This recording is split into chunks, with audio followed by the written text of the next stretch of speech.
All right, welcome back to the Beach Chair Chats. My name is Brian here. It's a beautiful, I think it's Tuesday, here in Connecticut. And I have a great guest today who's a bright and early person as well. Welcome to the show, Kim. How are you doing today? I am doing great. Thank you for having me, Brian. Well, you see, you're a morning person, right? I You're am. up. And what's your morning routine like? I know you live Mm, on a farm, you have your horses, and you have like this great countryside life. What's it like out there for you? I do. It's peaceful. I would say that that's the thing that I probably cherish most about living out here. So I tend to wake up when my cat gets me up.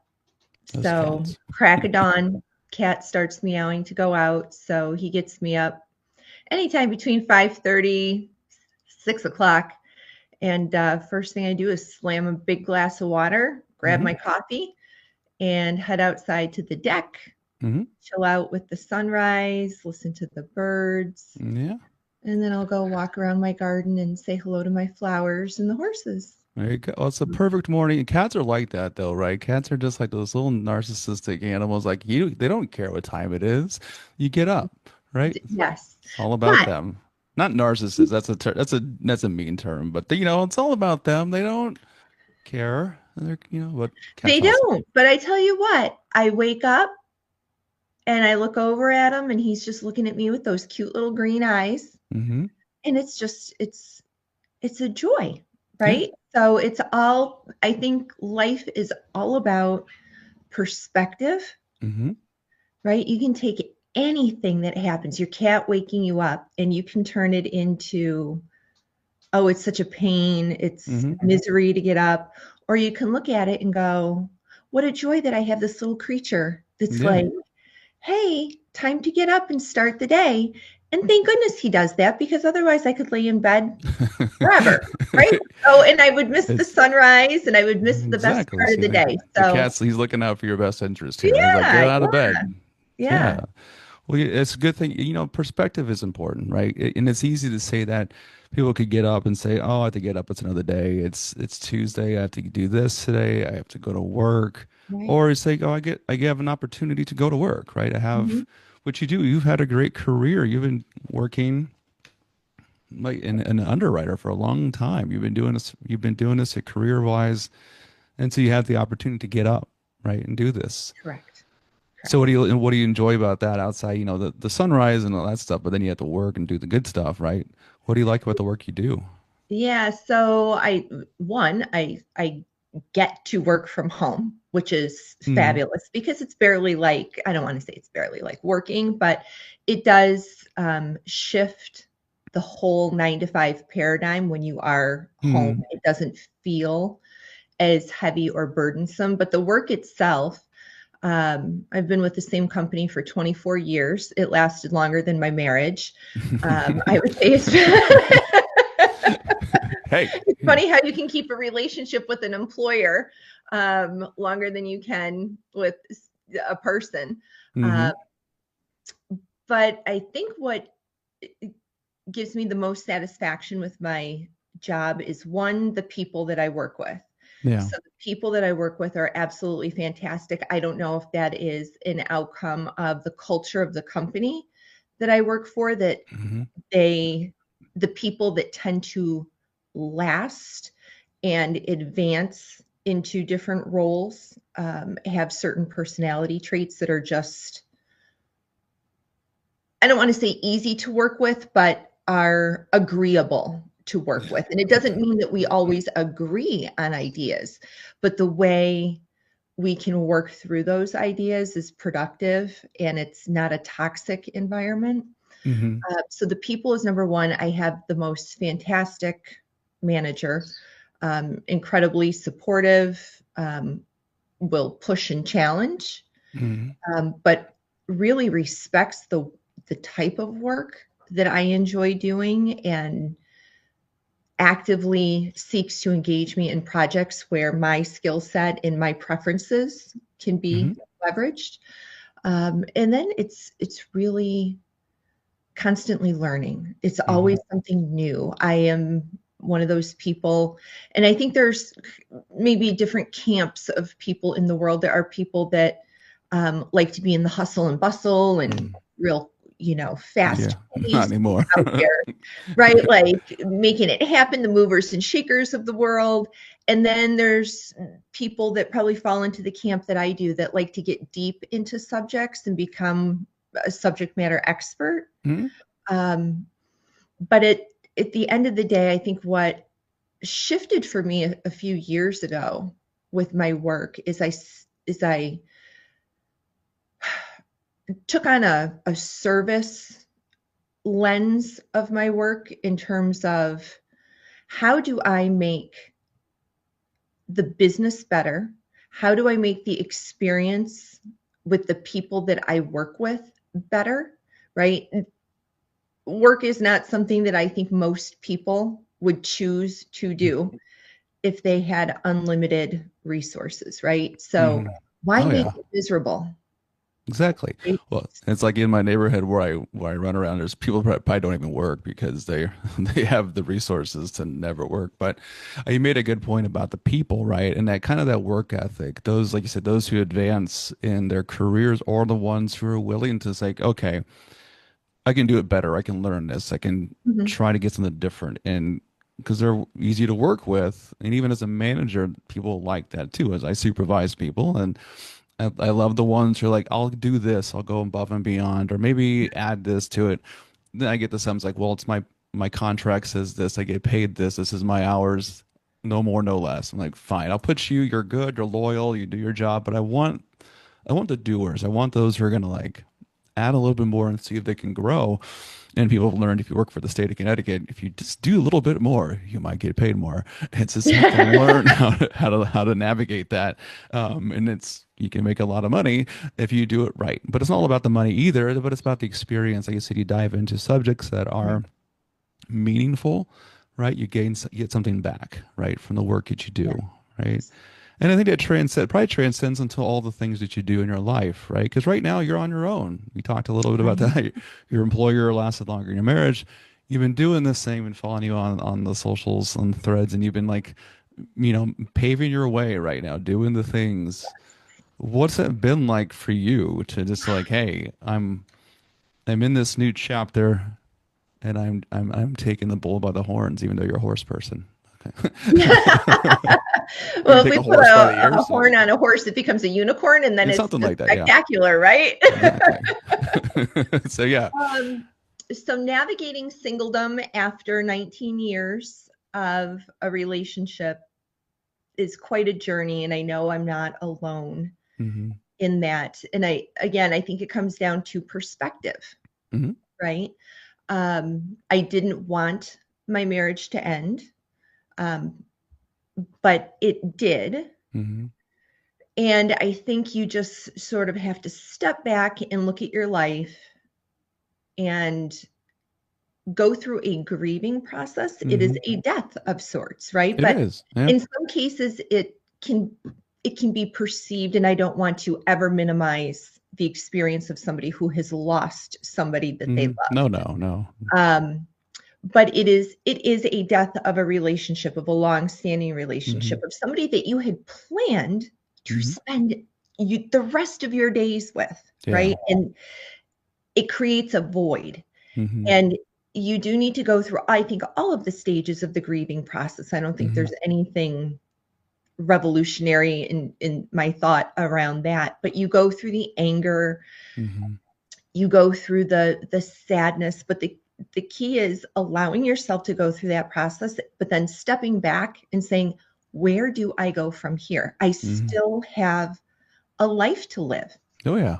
And I want to make my days as great as possible. I want Hmm. to take this opportunity now to build build a life Hmm. that's meaningful, that is joyful. And again, it comes down to perspective, Hmm. and then just honestly a simple plan to just Hmm. say, okay, what are the things that now I need to take care of that maybe I hadn't taken care of before? Yeah. And a true belief in yourself Hmm. that I will get this done. Yeah. I will make this happen. You have to believe in yourself because there are some really hard days Mm-hmm. where you're tired or you don't feel well or you don't know what the hell you're doing, Mm-hmm. right? Like I had never mowed the grass before. Oh yeah. I had Wait, never used a weed whacker before.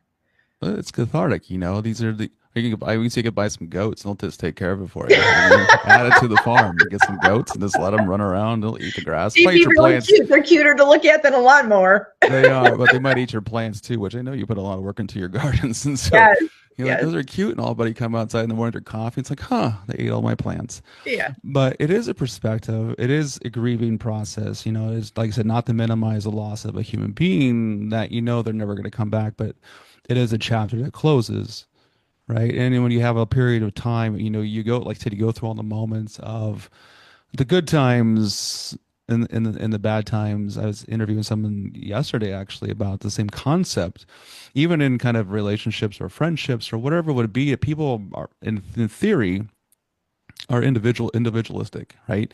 But Mhm. you when you're by yourself and you live a life, then you meet people and they come into the sphere, right? And they change the landscape, but yet you're still trying to figure this thing out. But over time, things change, right? People change, the dynamics change, and things start to go differently, and you start to feel different Mhm. feels. And then suddenly, you like, you know, life is too short. I do have to make this pivot for your own mental health and for your own well-being, right? And plus, if you have a cat next door, maybe the cat doesn't snore.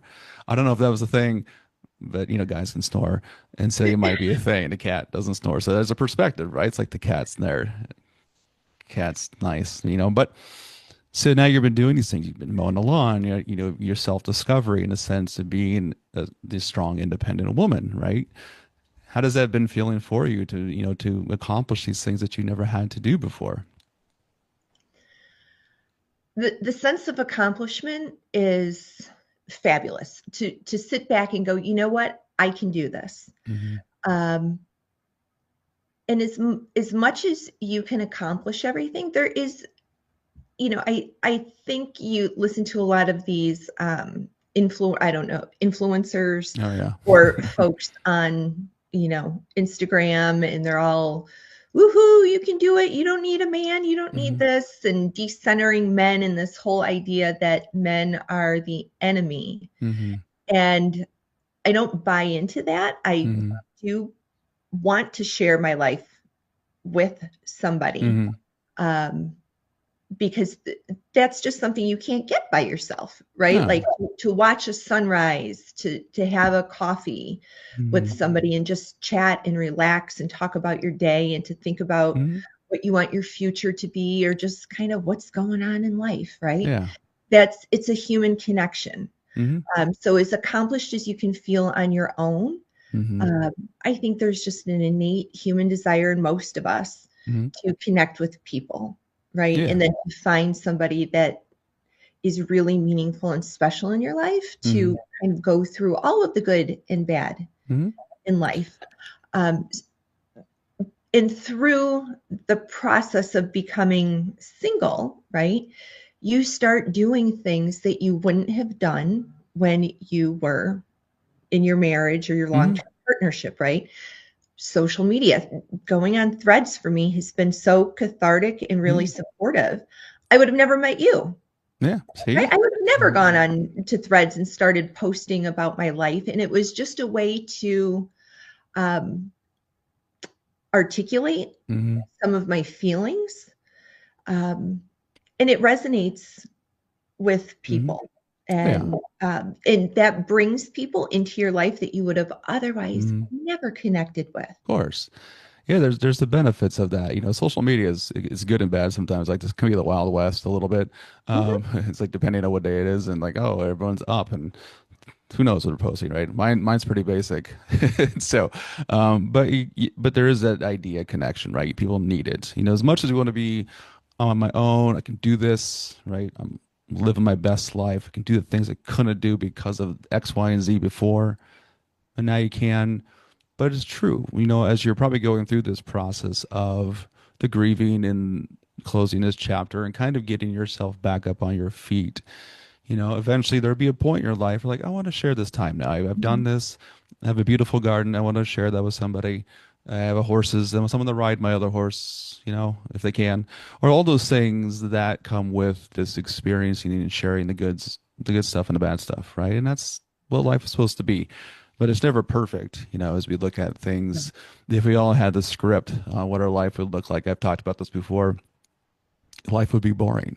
Like if I had the book of life and it's June 16th, 2026, and I already know that I'm having this conversation, would I be excited? Would I not be excited? I've already know what's going to happen. If I know what I'm going to talk about, I know the outcome. It's kind of like, what's the point, you know? And so Right. I think that's the where you're at right now. Is like you're seeing new things come into your life right now, and it's like, wow, it's a new chapter, right? But a little bit too more about you as a horsewoman. I Yeah. mean, I don't want to say a horsewoman. I don't want to say that pause like you're not a horsewoman, but a horsewoman, right? Is it, what is you? They've been part of your life. What is it about your horses that bring you this much joy? Because I know people who own horses, and I know it's like a very unique relationship that people have with horses. And what's that like for you? What does that bring you? Yeah, so it's interesting. So as a horsewoman, so I'm one of those people we talk about having a gene, right? Hmm. There's you always hear about little girls loving horses when they're growing up, right? And there's a group that as soon as they hit their teenage years, Hmm. boys and gymnastics or soccer or whatever comes into play and the horses fade away, right? Yeah. Because horses are cool, right? They're these big Yeah. animals, Big they're friendly, magical they're thing. sort of Yeah. like gigantic dogs, right? And Yeah. they're pretty. So I think people are naturally attracted to the beauty and Hmm. elegance of horses, right? And then there's this group of us that man, we just get that horse gene and it's Hmm. just like something inside of us just Hmm. lights up, right? Like Yeah. there's just this connection. So for me, and I think I've come to appreciate this as I've gotten older. Hmm. When you are with a horse, you must be fully present. Hmm. They are big, they can be reactive. Yeah. So you have to be in the moment. It's dangerous. Hmm. And in some ways, you don't even want to be thinking about other things, right? Hmm. You are with them. Horses are always in the moment. They are not thinking about what Hmm. is going to happen, and what has happened is done, Hmm. right? They are all about right now, and there's a certain peacefulness to them, Hmm. right? There's a whole sensory experience with horses that some people I think are just connected to. So they have a Hmm. certain smell, right? And I'm not talking about the shit smell. I'm talking about the right, This is not a sort of like bad shit smell, okay? I mean, yeah, horses, if you had to equate shit smells of animals, horses is fine. I grew up on a farm. yeah, Pig yeah. smell is disgusting. All right, I could never invite friends over. That was just gross. But hey, Oh gosh, continue. We just yuck. derailed this about shit. Yes. But yes. Yeah. So there's how if the person that you love, they have a smell. Hmm. It's the smell of their skin. Well, horses kind of have their own unique smell. It's like Hmm. this little spicy, warm smell. So they have this smell, and then there's just a softness to them and Hmm. a way that they move and that they interact, and they really do connect with people. Hmm. They have true personalities. When you're with horses for a long time, you can see facial expressions.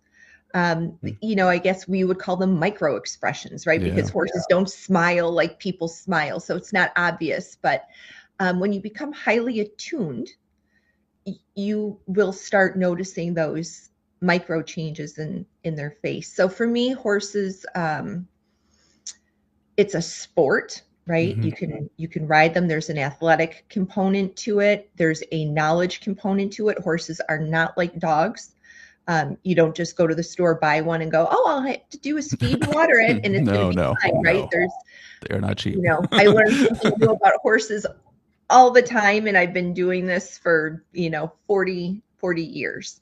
Hmm. It's a commitment, right? Hmm. So it's a commitment to caring for horses and having them at home. So you become invested. Um, I'm not going to retire when I want to retire because I have horses. They'll be It is like taking care of you. Yes. Yes, it is. It is not the Ralph Lauren commercials when you own horses. I think in the movies it's glamorized. Oh When you yeah. have them at home, it is, It's you work. know, 24/7, 365 days a year. Mm-hmm. Vacations are tough, Mm-hmm. but it's a love. You do it out of, Yeah. it's a passion project Yeah. for me. If you have horses at home, you need to love the horse more than you love riding, Mm-hmm. right? So people think of horses and riding. Mm-hmm. The Not the same. care is 90% of it, but Mm-hmm. it's that 10% of joy, whether Mm-hmm. that is experienced on the ground or on their back, Yeah. that really makes it all worth it. There's nothing quite like it. Yeah, I grew up with horses as a kid. It's been a minute since we had them. They got replaced by four wheelers when they all passed away, and it's like okay, they got replaced by trucks and four wheelers because Yeah, those are yeah. easier to maintain with gas. But I remember those as a kid. When you're young and small, they're so big, right? And you kind of have this innate fear a little bit because like I could Mhm. get knocked off this thing. It's so Yeah. far it'll fall. I mean, it's a quarter horse. It's still not 17, 18 hand thoroughbred here, but it's like a It's decent a long size. way down. It's a long Yeah. way down. And I remember my father fell off his horse, and I always he always gave my dad shit because he was a bigger guy at the time. At the time, his horse's name was Jake, and there's a TV show called Jake and a Fat Man back on CBS back in the day. He's like I was a little You smart did ass, not. anyways. Yeah. So, but I grew up with livestock on a farm. There's something about animals and what they bring you. I was fortunate. Now, granted, I live in New England now, but I had 1,000 head of cattle. I mean, they're spooky. They That's get a lot. spooked. They had all the dogs, had the border collies, had the blue heelers. I mean, they had all the animals. We had chickens, we had rabbits, we had, again, did not like pigs because they can never bring friends over because God, they smelled. When my dad says we're done with the pigs, I'm like, thank you, Dad, appreciate that. But they had all the animals, and there's just something about that as a kid you have that, and it's an influential part of your life, right? Because they bring such joy that humans can't, because humans are Mhm. humans and animals are just unbiased unless if you don't treat them well, they're not great because horses can get spooked, right? Oh yeah, absolutely. They're very they live in fear a little bit, so they're very reactive and can be like the littlest thing could probably. If you live out in the country, you probably don't have any neighbors, so maybe they don't bother them as much. So that's always Plastic helpful. bags, plastic bags can Anything. be monsters, Yeah. right? So Oh yeah. anything that kind of happens suddenly or is unexpected Mhm. that they haven't experienced, they will give, major side eye, Mhm. and they're prey animals. Oh yeah. So their survival instinct is I'm out, It's like peace out. peace. My I'm my done with old this. horse, if he got scared, you'd be on him and he would drop down Hmm. and spin. Oh So boy. he'd be heading the other direction. You're still facing forward, like you've got air underneath your Yeah. butt, Oh and wow. he's heading. So, I would take tumbles off of him. He just had a very, very strong, um, I guess you'd call it survival instinct. My Hmm. guy now doesn't do that. He does what I call the four wide, right? So he just like Just kind like of spreads them out. Yeah. he just like, whoa, what's that? Like So it's like that's it. You can, freeze. you can sit. He drops a little bit, but you go straight down and you're still on him. Yeah. So Have you ever went they're all off? different.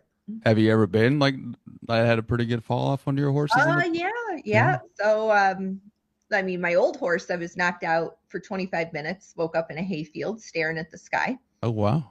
Yeah. Yeah, so that was unexpected. We were doing nothing but standing. Hmm.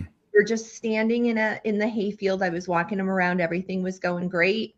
He saw something, I guess, somewhere. He saw something Yeah. and just started. I can't tell you whether he started bucking or kind of hopping up Yeah. or a combination of both. But I was riding bareback. Oh My yeah. last memory was looking over his left shoulder at the ground, and I thought to myself, I'm in trouble. Yeah. And next thing I know, I woke up in the hayfield staring at the sky. Yeah. Well, Luckily, it can be scary because the worst thing that can happen, they fall on you, right? That's not good. yeah, that is not They're good. because they're not small creatures, that's for sure. No, But no. luckily fortunate here we are today, and you have not had anything like that Yeah, happen. yeah. And so what's in store for you now, right? So you're in this place, you have your life where you're at now. What's next besides your pool? The pool. Because this is beach chair, but you have a pool. I have a pool. I have a pool that's not acting very pool like right now Hmm. because it is not being swum in. I don't swam in, I think is the correct. I think so. Uh, If we're gonna go with it, it's early. yeah. Swam in. I have to check with AI on what the correct It'll correct me vernacular is later. Yeah. there. Um, so what is next? That's a great question, Brian. Hmm. And I guess maybe I haven't even thought that far No. ahead. And I don't know that it's necessary to. I think I'm taking life in chunks. Hmm. So I think my chunk that I've thought about this far has been this summer, Yeah.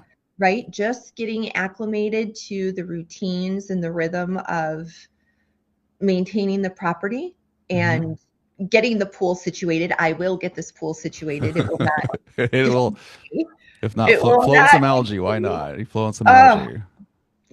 so Why not?